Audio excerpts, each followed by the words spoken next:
Alright, ndagushimiye cyane niba ari ubwa mbere ugeze kuri ino shene yanjye cyangwa se wumva ibyo mvuga, ntugende udakoze subscribe, ntugende udasharinze, ntugende utampaye igitekerezo. Ariko uyu munsi mfite ideas eshatu mu by'ukuri ku bantu bakiri very young bifuza kugira ibyo batangira. Hari abantu benshi bajya muri college, bakagenda bakaminuza kubera ko ariko twize nyine institution ziratwigisha n'ababyeyi bakatwigisha bati mugende mujye ku ishuri muzane amanota meza mu aba mbere.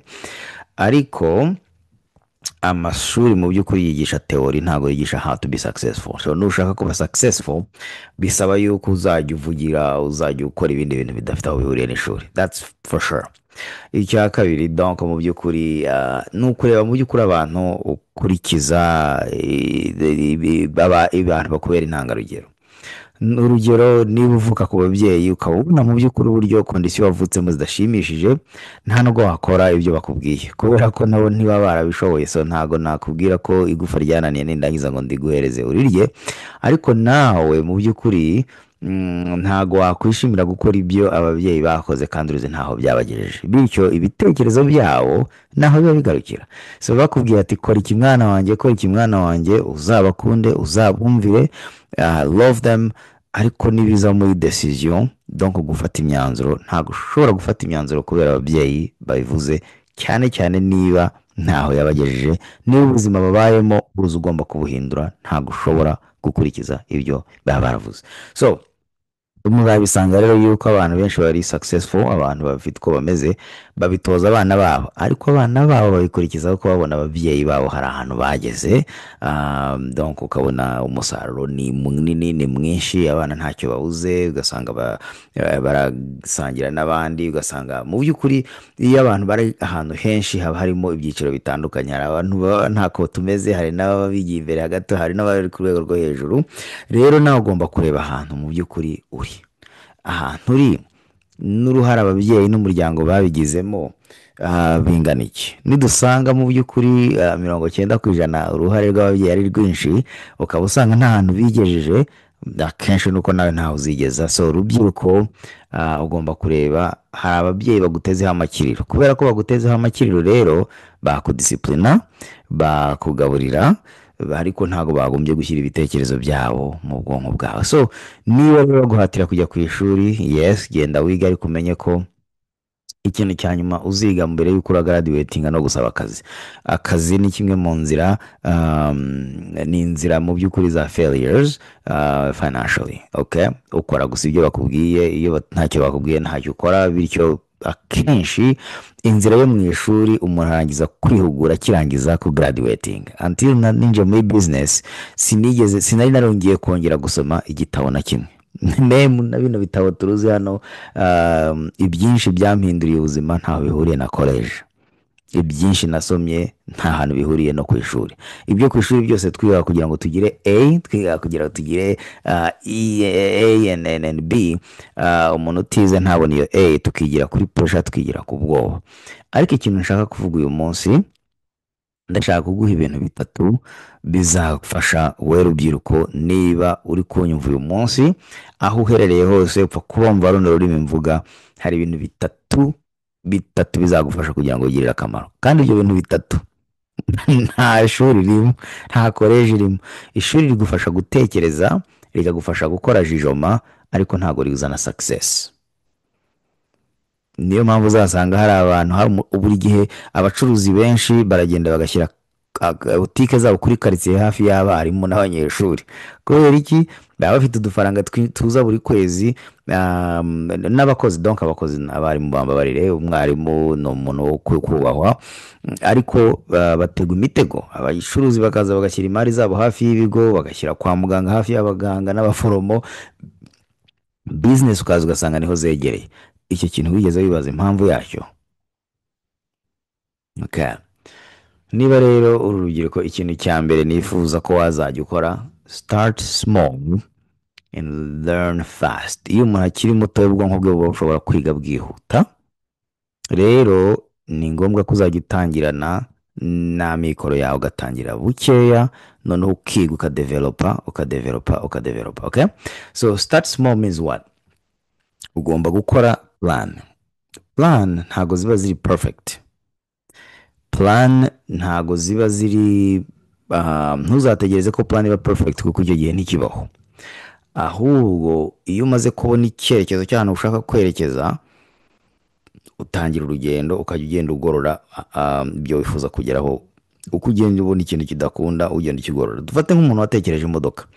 Umuntu watekereje imodoka ashobora kuba yarahereye ku modoka y'ibikenyeri akaba atokereka nshyire muri senyenge, okay, atereka nkora ibyuma, okay, yagendaga agenda bigorora ariko ahereye ku byo yakoraga. Abantu babanga akarere ahera kuri karere, undi agakora muri plastique, undi agakora materiel, bagenda ba upgrading, bagenda bakora karite ariko bahereye ku bitekerezo. So idea rero, iyo vision iba iri mu gitekerezo ugomba kuyitangira, none ukajya ugenda ushaka feedback, none ukajya ugaruka ugakora improvement, ukagaruka ukamerera ibyo wakoraga. Ibyo rero nicyo kintu cya mbere cy'ibanze kizagufasha kuvana ibintu mu bitekerezo, kuko ibitekerezo very dream, none ugatangira gushyira mu bikorwa ibitekerezo byawe. Okay, uburyo rero uzajya ugenda ubyameliyora, uburyo uzajya ugenda ubigira neza kurushaho, bizaterwa n'isomo wize n'uburyo na speed, cyangwa se hari abantu biga buhoro, hari abantu biga bihuse, hari abantu wamubwira utaka kandi ukagorora kano, ibintu birarushaho kugenda neza. So bitewe n'imyumvire yawe, bitewe na how fast you can learn, uhita ugaruka ugakora improvement bikagenda neza kurushaho. Icya kabiri, mu by'ukuri muracyari batoya, so uramutse unsubije inyuma nakubwira ngo ushaka ubumenyi apana gushaka amafaranga. Akenshi abantu barabicurika, wambazwira uti ngwino dukora iki, agahita kubaza ngo urampemba ngahe se? Wamubwira 20 akaza akagikora nk'umuntu udashaka kukigiraho isomo na rimwe, ukamuha 20 akaba aragiye. Hari abantu benshi cyane bagiye bahomba kubera ko ibintu byose babibaraga mu mafaranga kuruta uko babona opportunity zizavamo. So abantu benshi bakoze Apple, umwe mu bantu bakoze Apple, I don't remember his name, nabishaka muri research, bamubwiye bati wowe ugira umugabane muri Apple, no, avanamo stock zazigurisha $800 nka 800, none Apple igeze muri trillion 3. Uyu munsi yari kuba afite billion 800, ariko yavanyemo akarenge kubera iki? Kureba igitekerezo akakima imbaraga akashyira mu $. So guys, abantu mukiri batoya, ubaka skills kandi uhore uri on top. Uko muzarebe ubwenge umuntu azi, ubwenge ntago ndi kuvuga bwo ku ishuri, uko ugenda wiga gukora ikintu niko na resulta zacyo ziza zigira mu mafaranga. Iyo uhereye mu mafaranga ntago ushaka kwiga, ariko uko ugenda wiyungura ubumenyi, uko ugenda ukareya more, uko ugenda ukora expansion, donc ibyo wize ukabyigisha abandi, ukagenda ukiga ibindi ukabyigisha abandi, niko resulta zigenda zikora icyo bita compound, zigenda byingura byikuba kabiri over time. So ibyo rero bizanamo resulta nziza. So bimwe mu bintu wakwiga ni communication. Iyo umuntu akiri mutoya aba struggling, uramubwira uti vuga iki bikamunanira. Hari n'abantu bakuru by the way baba batarakominitse, umusaba kugira ijambo avuga ukibaza se bimeze bite hano. Wige gukora budget. Abantu batoya uvuze ijambo budget ntibabyumva, ariko nyamara ntago ushobora. So for example, ushobora gutwara igare se utabona umwuka ko uruza ipine riri flat, nta mwuka urimo, no. So igihe cyose werekeje icyerekezo urimo, ugomba gukora budget ukavuga uti niki mfite, n'ibiki nkeneye bishobora kungeza kugira ngo ibisigaye bizabashe kungeza aho nifuza kujya. Icyo nicyo budget igufasha kureba ibyo ufite ugakuramo iby'abandi bitari ibyawe, ibyo usigaranye nibyo udetermina niba bizakugeza ku cyo wifuza. So learn to sell something, right? Abantu benshi guseringa ikintu, ubundi isi tubamo irimo guseringa. Isi yose ni sales, kubera ko iyo batari kukugurisha ikintu wowe ukigurisha abandi. Ndahera no mu ishuri wishyura minerivare yawe, mwarimu nakaguha ubumenyi bwe. Uriya mwarimu aba ari kuguseringa ibintu, ubumenyi nawe kuko uba wabwishyuye, waje kugura ubumenyi, kurahura ubwenge, wanabyishyuye, uricara ukabyigira ye nubwo buba bwinshi ngo utazabona zeru utanitaye ko wabyishyuye. So muri sales rero ugomba guhitamo igice ugomba kubamo. Umuntu useringa by definition, par definition, umuntu useringa niwe ukorera amafaranga. Umuntu ubuyinga niwe utanga amafaranga ye. So ubikoze rero imyaka 10, 20, 30, ninde ufite amafaranga menshi? No waserinze. So mu by'ukuri learn how to sell something. Donc iga kugira ikintu na kimwe ushobora kugurisha undi muntu, yaba ari idea, yaba ari ikintu icyo ari cyo cyose. Donc bizakwereka ability yawe yo kubasha gutera imbere no influence abantu. So find a pitch. Iyo muri group y'abanyeshuri ukabaseringa ideas, ukareba uburyo bimeze, so bikugira a better person. Ariko isi y'abantu bakize gusa, rya 1% ry'abantu batunze ubukungu bw'isi, bose they're sales people. Baguseringa imodoka, baguseringa amazu, baguseringa assurance, baguseringa investment, baguseringa. So umuturage usanzwe wagiye akiga neza, akimariya, akagura, baba bari kumuseringa ibintu byose. Baguseringa inzu, baguseringa imodoka, baguseringa iki, ibintu byose uba uri kwibona uri victime yo guseringa ibintu. Ariko iyo uri guseringa rero hazamo na leadership. You taking some people with you, uba uri kubigisha ibintu bitandukanye. Nanjye ubu ngubu ndi hano kuri ino channel yanjye ndimo ndabaseringa kuko ndi gushaka kubakonvenka, ariko habamo na leadership. Ni ukuvuga ngo umuntu wadota bino bintu bitatu ndi kuvuga. Icyambere nababwira start small, mbabwira learn fast. Icya kabiri ndababwira build some skills. Donc ntushake income ahubwo ushaka ubumenyi. Ndimo ndagerageza kubaseringa ibitekerezo bishobora kubafasha. Kubyumva rero ntacyo bikoreho, ntacyo bibamarira, ahubwo kubyumva ukagira umusaruro bibyaza, nibyo bizakugira uwo uzabaye mu minsi izaza. Impamvu mvuga iyo ni iyihe? Nuko uri uyu munsi ni igisubizo cy'ibintu wakoze mu myaka yashize. So every day umuntu ubawe uwo buri munsi biba ari igisubizo cy'umuntu wari we mu myaka yarangiye. So rero niba ushaka kumenya umuntu uzaba mu myaka izaza, ugomba kureba choices uri gukora uyu munsi. Rero mu bintu bya choices, mu bintu byo gukora skills, habamo obstacle. Aho uzakora bazaguchallenginga, uzahura n'abantu udakunda nabo batagukunda, uzahura na programu na culture utamenyereye, uva ujye mu kindi gihugu baguteje umutwe, bakuminimize. Ariko iyo ufite plan ukaba uri gukora kuri skills kuruta gukora kuri emotion, icyo gihe uzafokasinga kuri result ushaka kujyaho, kuruta uko uzafokasinga ku bintu biturutse hanze, forces ziturutse hanze ziza kugubyinagaza. Kuko kugira ngo ugere ku bintu byiza ugomba kunyura muri ibyo bigeragezo. Ibyo bigeragezo nibyo ureba inyuma ukavuga uti wow, I did something. Ibyo rero birapplicable mu bintu ibyo aribyo byose. Akazi akariko kose wakora, as long as upfa kuba witeguye ko hari challenges ugomba kunyuramo, ziri mental, ziri physique, ziri culturel, ziri I don't know nyinshi. Icyo gihe nuzirenza amaso ugakomeza ukagendera ku ntego yawe, nta kibazo uzagira. Okay, any business izakwakira kubera skills zawe no kuburi tough kuruta ukuri submissive ugenda witse umutwe. So ntugomba kwemera ko umuntu agukandagira kubera yuko akuyoboye cyangwa gutunze, ahubwo ugomba kuvuga uti skills mfite zanjyana muri business yari yose nkaba successful. Donc nicyo kintu nshaka ko twigamo kuri icyo kintu. Akagatatu mfite uyu munsi mbere yuko ndangiza, ni egera abantu bafite cyangwa se ba succeedinze mu kintu wifuza. So find a mentor. Niba uri ambitious, reba umuntu uri ambitious, noma abantu batatu uvuga uti uyu ambitious, uyu afite ubuzima nifuza, cyangwa uyu yageze ku byo nifuza kugeraho.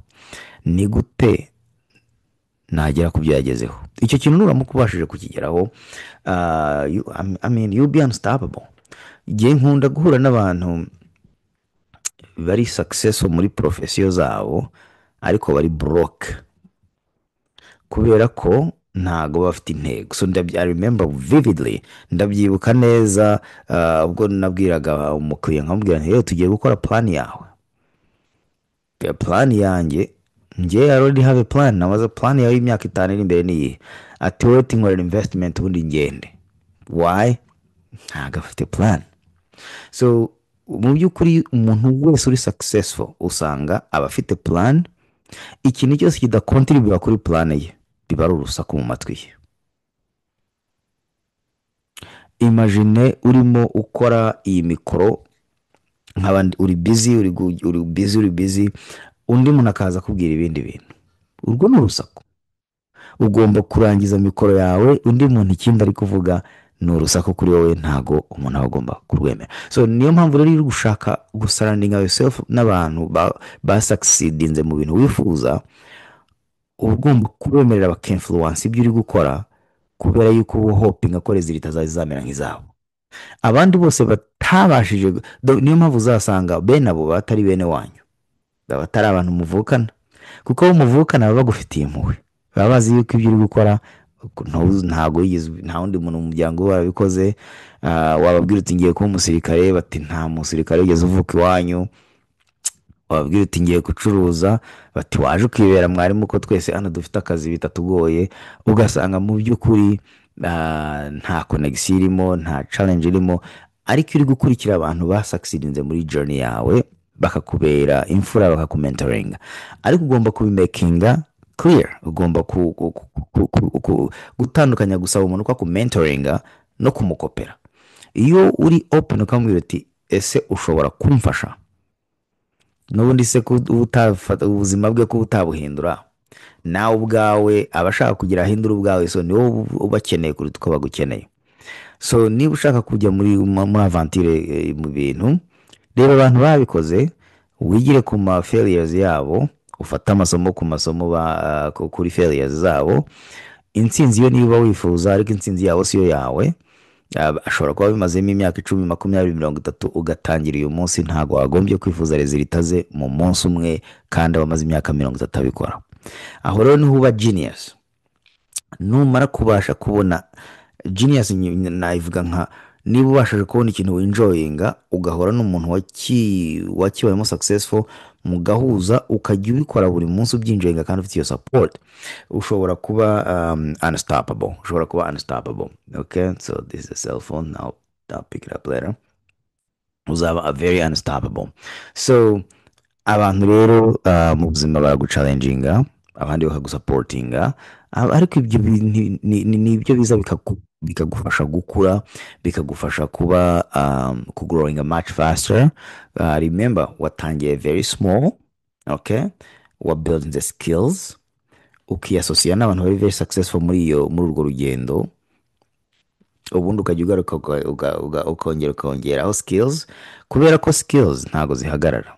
Technology iravansa, my friend. Technology iravansa ku buryo iyo nta kintu uri kwiga cyangwa uhore wichallenginga, uzasanga uri gusigara inyuma. Ni ubu hari AI, hari n'ibindi, ariko nk'ibice itarageramo kuri iyi si, abantu bari gustragoringa indwara, kubona indwara bizagorana, ariko ahandi bari kugenda bazivumbura imiti n'izindi ndwara nshyashya kubera AI.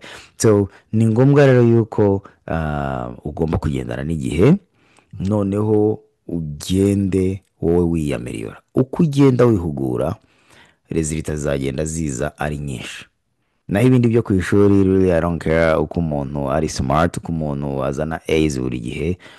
Iyo birangiye uzasanga umu A students ajya gukorera umu F person utaranarangije, kandi mureba muzasanga abantu benshi barangije, bize neza, nta kintu mpfa no kwiga. Mwababyeyi mwe, ntihagire umuntu untera amabuye. Kwiga ni byiza, bifasha gutekereza, bifasha kuyobora abandi, kuko n'abari abantu bari successful baragenda bagashaka uburyo bazajya bihugura ku bintu bibafasha kuba more successful, kandi bivuye kenshi mu bahanga. Ahantu hambere rero abantu bashobora kujya ni muri zo library niyo hantu hambere h'ubuntu, ushobora gusanga ibitabo by'ubwoko bwinshi, ushobora gukoresha ibintu byose bizagufasha kuba successful. iyo rero udashobora gukoresha kujya muri library, kujyana abana muri library, ahubwo tukabicaza mu rugo bakiri batoya, nta tashe tubaha, bakareba bya bitoyizi bya binuza byo kuri televiziyo, ah, bashobora kubirebaho, ariko ntekereza ko tuba turimo twica ubuzima bwabo bwo muri future, aho kugira ngo tubigishe kujya gushaka resources zabafasha. Abantu b'abahanga rero, iyo ushaka kugira ngo umenye umuhanga icyo atekereza n'icyamufashije, ntabwo ujya kuri televiziyo, akenshi uragenda ugasoma igitabo. Igitabo cyandukuye nka kiriya kiri hariya, ntabwo mvuga kuza ukajya kuri YouTube ukababwira ngo YouTube ntibagusomere. Uriya muntu ugusomera akenshi ntabwo paying attention, ariko iyo uri gusoma igitabo ugahighlighting, ugafatamo notes, ukuramo ibintu bizakugirira akamaro. I guarantee you, and I'm challenging you, niba uri umujene urubyiruko, shaka igitabo gitoya, agatabo gatoya gato, nabaha ideas, ariko ushaka agatabo gato ubanza ugasoma ukarangiza. Uramutse ushatse wajya usoma amapaje 10 buri munsi, ubwo mu kwezi amapaje 300. Igitabo en general, igitabo kigera mu paje 200, amapaje 150 mu kwezi. Rero wajya uburangije igitabo. Ibyo si ibitabo 12 mu mwaka, mu myaka 10 si ibitabo 120. Ubwo se ntabwo bafite library mu mutwe? Imagine none nta n'ikizamu ugomba gukora, n'ubumenyi gusa, kandi kuri topic winjoyinga gusa, apana ibyo baba bagushyizemo bya physique, biology, chimie, ibintu byose wanga. Sindabona umunyeshuri, ni gake cyane uzabona umunyeshuri winjoyinga ibyo yiga. Akenshi baba complaininga, baba bari kurira, bashaka A, bari kwayura. Nicyo kikwereka ko bari kwiga ibintu mu by'ukuri batari bazi ko batazakunda, kandi akabyiga imyaka 4 yakumwenda in the hope yuko azabona akazi. Yagera mu kazi, guys, ntimutekereze ko ubuzima buhinduka muri ako kazi. Muri iyo kariyeri warangijemo, umuntu abatangiriye ya zero, ugahura n'abandi bantu bashya bakubwira ibintu utazi, bagusaba gukora ibintu utazi, ubundi rero ugata umutwe kurushaho. Shaka ikintu winjoyinga, ubundi ugikore neza, niho genius azaturuka.